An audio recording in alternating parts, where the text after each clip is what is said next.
एक मरतबा बाबा से बोले कि सुभान अल्लाह, सुभान अल्लाह। मुझे जरा इस बात का यकीन हो जाएगा जो मैं कह रहा हूँ आपको समझ में आ रहा है।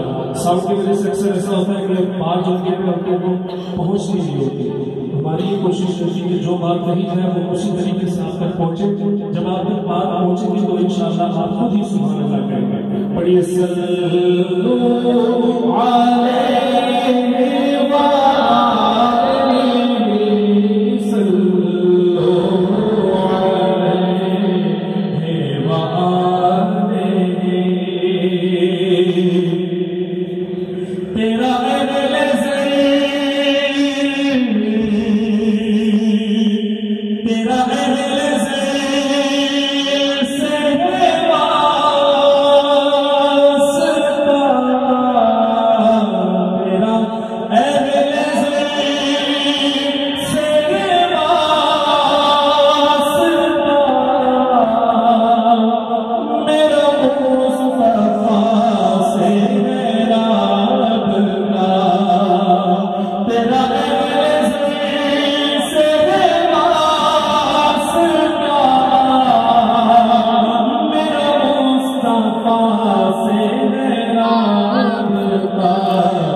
तेरा नास का कोई और